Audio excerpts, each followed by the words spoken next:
Break के बाद एक बार फिर स्वागत है। हम चर्चा कर रहे थे बीजेपी के अगले प्रदेश अध्यक्ष के मुद्दे पर। आपको बता दें कि नरेंद्र सिंह तोमर को केंद्रीय इस्पात मंत्री बन गए हैं, जिसके बाद अब बीजेपी के प्रदेश अध्यक्ष का पद खाली हो गया है और अब इस बात को लेकर चयन चल रहा है, लगातार सुगबुगाहट जारी है बीजेपी में कि अगला बीजेपी का प्रदेश अध्यक्ष कौन होगा। हालांकि इसको लेकर कई सारे नाम सामने अब तक आ चुके हैं, लेकिन अब तक ये तय नहीं हुआ है कि कौन अगला बीजेपी का प्रदेश अध्यक्ष होगा। ये बता दें कि आपको संगठन में फेरबदल को लेकर सुगबुगाहट लगातार जारी है, लगातार चयन, लगातार चर्चाएं इस मुद्दे पर जारी हैं कि अगला बीजेपी का प्रदेश अध्यक्ष कौन होगा।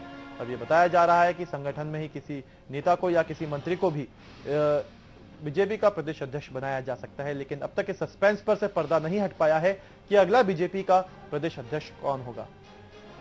हालांकि कई नेता इसमें इस पद को लेकर सामने आए हैं, कई सारे नेता हैं इस रेस में, लेकिन अब तक तय नहीं हुआ है। आपको नाम बता देते हैं कुछ जो इस रेस में चल रहे हैं। एक माया सिंह है, माया सिंह का नाम है कि वो प्रदेश अध्यक्ष बन सकती है। नरोत्तम मिश्रा है, इसके अलावा रामपाल सिंह है, नंद कुमार चौहान है, विजेंद्र सिंह सिसोदिया है। ये तमाम नाम है जो इस रेस में शामिल हैं और हो सकता है कि इन्हीं में से कोई एक बीजेपी का अगला प्रदेश अध्यक्ष हो।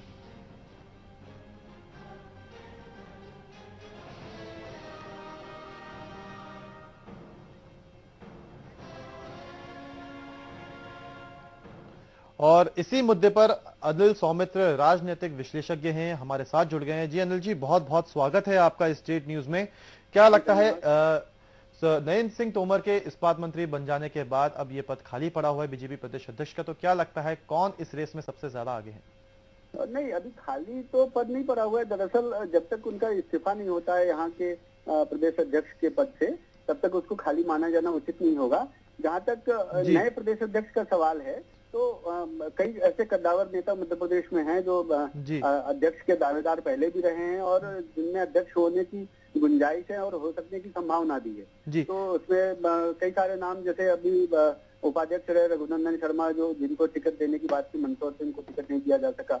ऐसे फग्गन सिंह कुलस्ते लंबे समय से दावेदार रहे हैं अध्यक्ष के लिए और कई बार उनको आला कमान ने बातचीत करके उनको समझाइश देकर विड्रॉ किया एक प्रकार से। और ऐसे जो राष्ट्रीय उपाध्यक्ष हैं प्रभात झा, उनकी स्वाभाविक दावेदारी थी जिसको लेकर कई बार ये विवाद भी हुआ। तो ऐसे कई सारे दावेदार भी हैं और कई सारे उम्मीदवार भी हैं प्रदेश अध्यक्ष के लिए। तो अनिल जी, जितने उम्मीदवार हैं, जितने नेता हैं, ऐसे में मुश्किलें बढ़ जाती हैं पार्टी के लिए किस नेता को ये पद दिया जाए, क्योंकि किसी को पद देंगे तो हो सकता है कहीं ना कहीं मनमुटाव या मतभेद भी सामने आ जाते हैं।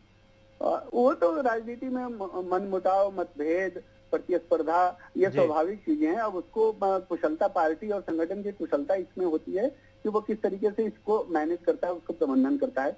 और जहाँ तक भारतीय जनता पार्टी का सवाल है, उनका संगठन और उनके जो मैकेनिज्म है वो इस मामले में पुख्ता है। जो संगठनात्मक दृष्टिकोण से विचार करते हैं, तो वो किसको अध्यक्ष बनाना, किसको सरकार के पद में, क्योंकि अभी भाजपा के लिए गुंजाइश बहुत ज्यादा बढ़ गई है। केंद्र में उनके लिए बहुत सारी गुंजाइश है, राज्य में चूंकि सरकार है इसलिए बहुत ज्यादा गुंजाइश है। और मेरा व्यक्तिगत ये मानना है कि मध्य प्रदेश में चूंकि भारतीय जनता पार्टी की सरकार है, तो सरकार से कोई व्यक्ति संगठन में आने की सामान्यतः कोई आवश्यकता नहीं होती और उसको प्राथमिकता भी नहीं देते हैं। तो अगर किसी मंत्री का, कद्दावर मंत्री का नाम अगर अध्यक्ष के लिए नाम आता है, तो शायद वो इस बात को स्वीकार करें न करें, इस पर बहुत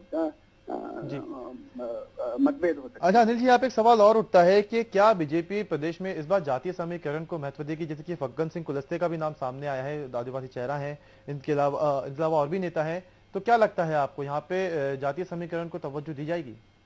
नहीं, तवज्जो देने का भारतीय जनता पार्टी ने प्रदेश अध्यक्ष के नाते या मुख्यमंत्री के नाते ऐसे जो संगठन में या सरकार में जो सर्वोच्च पद हैं उसको लेकर कभी भी जातीय समीकरण के नाते कभी विचार किया हो और उस पर निर्णय किया हो, ऐसा तो भाजपा के इतिहास में दिखता नहीं, खास करके अगर मध्य प्रदेश की बात करें तो। लेकिन हाँ, इतना जरूर है कि जो मध्य प्रदेश का क्षेत्रीय एक जो रचना है, क्षेत्रीय जो ढांचा है, उसके तहत ये जरूर बातें उठती रही है कि जो मालवा का क्षेत्र है, जो विंध्य का क्षेत्र है, जो महाकौशल का क्षेत्र है, जो आपकी ग्वालियर चंबल का क्षेत्र है, तो अभी तक का अगर देखेंगे तो संगठन पर जो ग्वालियर चंबल क्षेत्र है उसका वर्चस्व रहा है।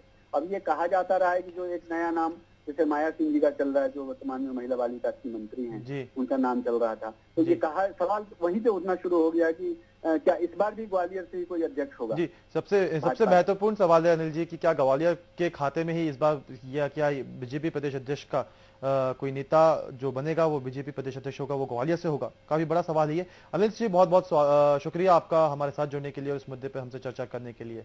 तो अनिल सौमित्र जी हमारे साथ जुड़े हुए थे, उन्होंने कहा है कि बीजेपी के इतिहास में कभी ऐसा नहीं हुआ है कि जातीय समीकरण इसमें तवज्जो दी गई है। और इसी मुद्दे पर एक बार फिर हमारे संवाददाता जुबैर कुरैशी हमारे साथ जुड़ गए हैं। जी जुबैर, अभी अनिल सौमित्र जी से हमारी बात हुई है, इन्होंने साफ कहा कि ऐसा कभी हुआ नहीं है कि जातीय समीकरण को तवज्जो दी गई हो इस पद के लिए, लेकिन माया सिंह का नाम आया है सामने, तो ऐसे में ये सवाल खड़ा हो गया है क्या इस बार भी ग्वालियर के कोई नेता इस पद पर काबिज होगा? देखिए बिल्कुल गौरव, सबसे पहले तो मैं आपको ये बता दूं कि अभी ये मध्य प्रदेश भाजपा प्रदेश अध्यक्ष पद खाली नहीं हुआ है, क्योंकि अभी जो प्रदेश अध्यक्ष वर्तमान में अभी नरेंद्र सिंह तोमर ही हैं। वो केंद्रीय मंत्री जरूर बन गए, लेकिन उन्होंने अभी इस पद से त्याग पत्र नहीं दिया, क्योंकि वो केंद्रीय मंत्री बन गए, इसलिए ये कयास लगाया जा रहा है और आगे आने वाले दिनों में वो इस पद से त्याग पत्र दे सकते हैं। इसलिए इस पद को लेकर, इस पद पर को पाने के लिए कवायद शुरू हो गई है, राजनीतिक बेसात पर मोहरे बिछना शुरू हो गए, लेकिन अभी इस पर फुल डिसीजन नहीं लिया गया है। हाल आप रही बात आपके माया सिंह की कहने की, तो अब ये करीब करीब संभव नजर नहीं आ रहा। माया सिंह का नाम सबसे ऊपर चल रहा है जी, लेकिन जो मेरी कुछ नेताओं से बात हुई, कुछ समीक्षकों से बात हुई, उनका कहना है कि मुश्किल है माया सिंह को प्रदेश अध्यक्ष की गद्दी सौंपी जाए, क्योंकि माया सिंह खुद भी नहीं चाहेंगी कि वो महिला बाल विकास जैसे मंत्रालय का से को छोड़े और प्रदेश अध्यक्ष रही, क्योंकि अगर माया सिंह को देते तो ये लगातार चौथी बार होगा कि ग्वालियर संभाग से, ग्वालियर से चौथी बार प्रदेश बीजेपी के अध्यक्ष न जाता है। हम चाहे बात करें नरेंद्र सिंह तोमर, जब पहली बार प्रदेश अध्यक्ष बने थे तो नरेंद्र सिंह तोमर ग्वालियर से ही थे, इसके बाद फिर उनके स्थान पर फिर भाजपा को वो अध्यक्ष बनाया गया, तो वो भी कहीं ना कहीं ग्वालियर से बिलोंग करते हैं। फिर लगा उनके हर जगह पर नरेंद्र सिंह तोमर को लाया प्रदेश अध्यक्ष के तौर पर, तो वो भी ग्वालियर, वहीं से ग्वालियर से। अब माया सिंह को का जिस तरह नाम चल रहा है तो वो भी ग्वालियर से बिलोंग करती है, तो इसलिए माया सिंह का नाम करीब करीब एक तरीके से नाम जरूर चल रहा है, लेकिन उनके नाम पर मोहर लगना असंभव है। जो सबसे एक और नाम उभर कर सामने आ रहा है, जिसको सारे लोग अंदरूनी तौर पर खामोशी से जो नाम चल रहा है, वो है फग्गन सिंह कुलस्ते का जी। चूंकि फग्गन सिंह कुलस्ते लगातार से सांसद रहे बीजेपी से, और पहले भी कई बार उनका नाम चला है प्रदेश अध्यक्ष के लिए, इस बार उनका नाम चल रहा था मंत्री के लिए, केंद्रीय मंत्री के लिए, और पूर्व में केंद्रीय मंत्री रहे, लेकिन उनको इस बार मंत्री पद से नवाजा नहीं गया है। और बीजेपी पूरी कोशिश करेगी, बीजेपी के जो सीनियर लीडर्स हैं, आला लीडर्स हैं, उनका पूरा फोकस ये होगा कि इस बार प्रदेश अध्यक्ष के पद पर किसी आदिवासी नेता को बिठाया जाए। ये लगातार बार बार मांग उठती रही है कि आदिवासी नेता को बीजेपी में आदिवासी नेताओं को किसी बड़े पद पर नहीं दिया जाता, तो इस बार उनका जो नाम है फग्गन सिंह कुलस्ते की लॉटरी खुल सकती है, और करीब करीब उनको हर सब नेताओं को समर्थन प्राप्त है, चाहे शिवराज सिंह चौहान हो, चाहे नरेंद्र सिंह तोमर हो, या दूसरे बड़े नेता, उनको समर्थन प्राप्त हो। इस बार कहा जा ये हो सकता है कि इस बार बीजेपी आदिवासी को प्रदेश अध्यक्ष के रूप में नवाज दे जी। गौरव, जुबैर, इस बार विनोद गोटिया का भी नाम सामने आया, अभी हमने उनसे बात भी की है, तो उन्होंने कहा कि अगर उन्हें जिम्मेदारी दी जाती है तो वो जिम्मेदारी को निभाने को तैयार हैं। तो क्या लगता है विनोद गोटिया के कितने प्रबल आसार हैं? देखिए, विनोद गोटिया अभी वर्तमान में प्रदेश बीजेपी के महामंत्री हैं। उनका नाम जो आ रहा है उसकी सबसे बड़ी वजह जो है, अभी राष्ट्रीय जो अध्यक्ष बनने वाले बीजेपी के, उनसे करीबी रिश्ते हैं। विनोद गोटिया जो जिनका जो अभी आप देखेंगे नितिन गडकरी जी के की जगह पे जो भाजपा के, भारतीय जनता पार्टी के राष्ट्रीय अध्यक्ष बनने वाले हैं, उनके साथ विनोद गोटिया के करीबी रिश्ते माने जा रहे हैं, उनके काफी क्लोज रिलेशन माने जा रहा है। इस वजह से विनोद गोटिया का नाम चर्चाओं में है, क्योंकि अगर वो अध्यक्ष बनते हैं, राष्ट्रीय अध्यक्ष बनते, तो उसके बाद इनके नाम पर भी विचार विमर्श हो सकता है राष्ट्रीय अध्यक्ष के नाते, और रिश्ते सब करीबी होने के नाते, अपने वफादार होने के नाते विनोद गोटिया को इस पद से नवाज सकते हैं राष्ट्रीय अध्यक्ष। लेकिन विनोद गोटिया का नाम जरूर चल रहा है, लेकिन इतनी चर्चाओं में नहीं है। उसके अलावा विनोद गोटिया के अलावा भी कई बड़े नाम है, बड़े कद्दावर नेता है, पावरफुल लीडर्स हैं जो इस पद को पाना चाहते हैं। तो कहा जा सकता है कि अभी सिर्फ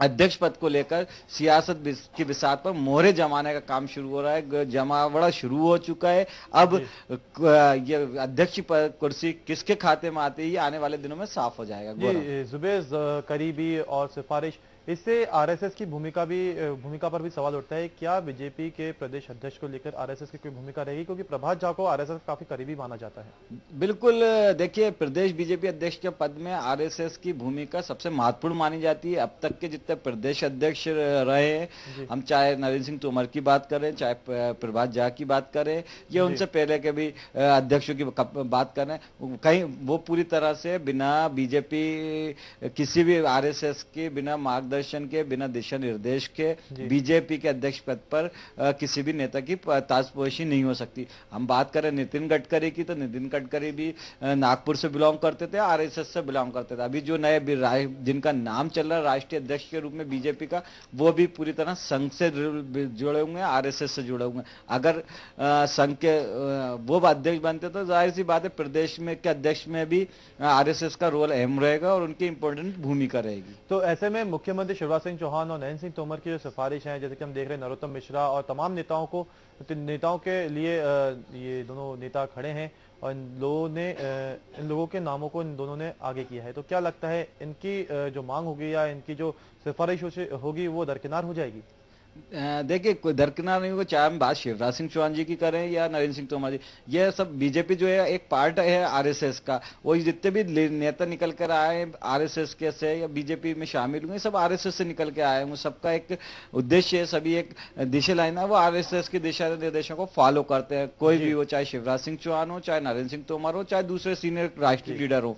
तो कहा जा सकता है कि जो भी हम शिवराज सिंह चौहान ने जिन्होंने बात की है दूसरे नेताओं की, वो कहीं ना कहीं आरएसएस से भी जुड़े होंगे, उनको भी आरएसएस का समर्थन मिलेगा। और अगर आरएसएस या संघ सीधे सीधे किसी नेता का या किसी का नाम सजेस्ट करता तो फिर शिवराज सिंह चौहान या नरेंद्र सिंह तोमर का उसको काटने की हिम्मत नहीं होगी। इसलिए आरएसएस की भूमिका इसमें जरूर महत्वपूर्ण होगी और हमेशा से रही है, चाहे मुख्यमंत्री सिलेक्शन में हो, चाहे मंत्री के चुनाव में, या चाहे प्रदेश अध्यक्ष के चुनाव में, आरएसएस की छाप साफ नजर आती है, हर जगह नजर आती है। ये बिल्कुल जुबैर, और इसी वजह से ये चयन, ये मुद्दा इसलिए इतना गहराता जा रहा है और ये चर्चा इसलिए इतनी ज्यादा बढ़ती ही जा रही है। तो फिलहाल आज की हमारे इस स्टेट विशेष में बस इतना ही, लेकिन और खबरों के लिए बने रहिए स्टेट न्यूज के साथ। फिलहाल मुझे दीजिए इजाजत, नमस्कार।